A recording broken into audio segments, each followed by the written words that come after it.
How's it going, everyone? Welcome to Wake Up World. Um, Sorry, I've been kind of distant lately. I've been taking a break. But today's, or this, one of the topics this week, what I want to talk about is actually a confirmation now that I had. Um, I was studying out numbers in the Old Testament, and I was last week, and I read this certain part in Numbers chapter 24, and it talked about this is the third oracle of Balaam. The back history to this is the Israelites come upon this part of the land, and there's a king named Balak, and Balak was basically was pretty up in arms about Israel being there, and he wanted to have Balaam, who was a known wise man, if you will, of that day, a seer of gods is what he was known to be as. And Balak said, "Hey, I want you to go and curse the nation of Israel, go curse these people." And so Balak went out and told him this, and Balaam's like, "Well, all right." So he went and he went three different times.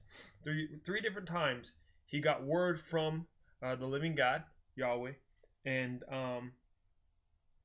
three different times the Lord said, "No, don't do this." So this is the third time now King Balak told Balaam to go and try to get a different answer. What I really think personally, and I can't confirm this, so I'm not preaching as truth, but what makes sense to me is Balak um, wasn't taking in the counsel Balaam was given by the Lord to him to warn him, no, don't do these. I'm not gonna curse these people. The Lord is with them. The living God is with them. And so Balak, I think three different times was really thinking is like, okay, go consult a different God. Go see if there's a different God that gives you a different answer. He was just trying to get this wise man to curse them, because it says that whoever Balaam cursed was cursed, and blessed is blessed. So three different times he tries to do this, and the third time the Lord gives him some pretty strong word. And the reason why I'm sharing this is because it's just like the Holy Spirit just spoke something to me. It's like, you need to pay attention to this, because this could come about again, and it's going to be your leaders against Israel. And we know that the days of the return of Christ, this is going to happen. I'm not trying to puff myself up that this is a new word in Revelation, but I think it is a warning that this is going to happen. Now, the reason why I'm going to share this with you, and I'm going to read out of the Bible, is because of the actual news event.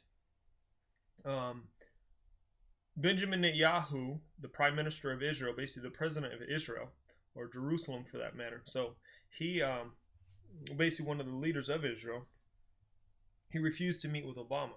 And here's the reason why, is because Obama is planning to go using the UN to push a two-state solution with Israel and Palestine. This is the thing, and I'm not trying to say this to be fact, but if it is, it would be that much more significant. What if, I'm just saying, what if this is the third time Obama is actually trying to do this? What if this is the third time he has honestly put forth effort? The third time, keep a word I'm saying here, the third oracle, the third time, right? What I'm just asking, what if? If I'm wrong on it, hey, it's been several times, maybe so, but what if this time the two-state solution does go into effect? That is a big time, end-time scenario prophecy to be unfolded. And Jesus said these days would happen. I believe it's Thessalonians would actually be fulfilled if this does happen. And what's interesting, and again, I'm not trying to puff myself up, but this is just all knowledge for y'all. That's what Wake Up World Ministry is about. A couple years ago, I did a video called Urgent News. I talked about it several times this year, is because I ask, what if these things come into play? And what if this is one of them? Could we actually see a world leader take the stage? Could we actually see a peace agreement be confirmed with Israel and Palestine, dividing Israel in two? Could we see it? I asked the question, just like I'm just giving you guys information now. So let me just read here. This is the third oracle of Balaam. It's in Numbers 24. So just to read, basically I'm going to go verses 1 through 9. Also, what's interesting, if you go verses 15 on through, this is actually prophesying the rule of David, King David. So verses, just bear with me here. Listen to what it says. This is the third time King Balak goes before Balaam and says, no, please go and do this again. So Balaam does. Listen, when Balaam saw that it pleased the Lord to bless Israel, he did not go as the other times to look for omens, but set his face toward the wilderness. And Balaam lifted up his eyes and saw Israel camping tribe by tribe. And the Spirit of God came upon him. This is talking about the Holy Spirit. And he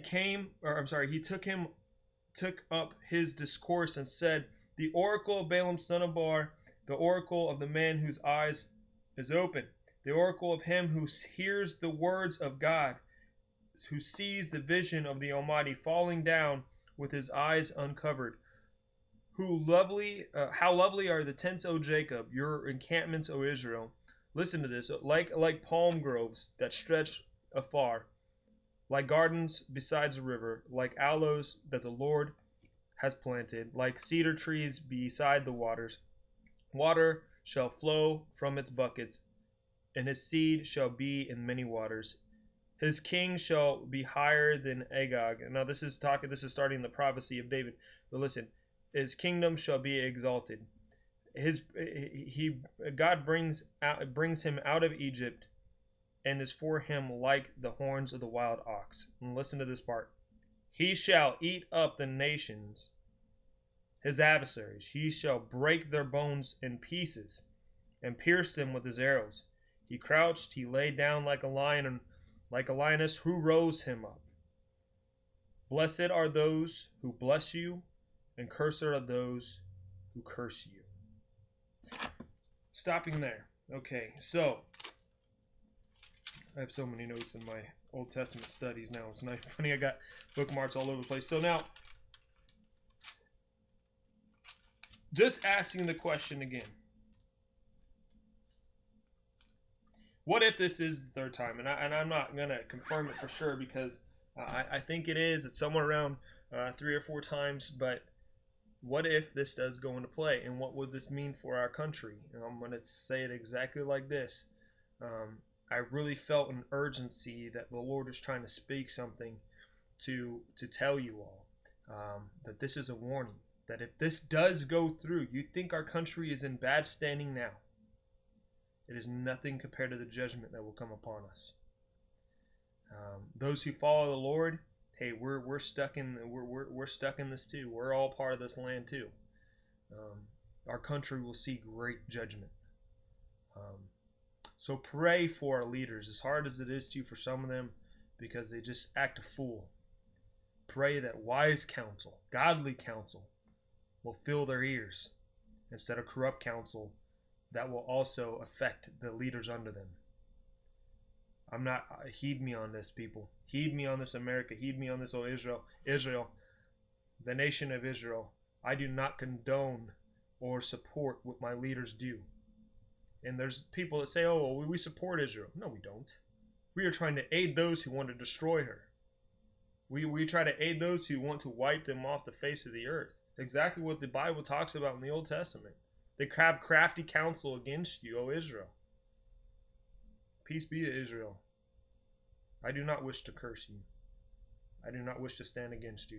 You are the nation. You are the apple of God's eye. I've been engraved into his people by what he's done on the cross. For all of us. So you choose it. But hear me on this, America. We have not seen destruction yet, like the destruction that will come upon us if we are the ones that craft this together.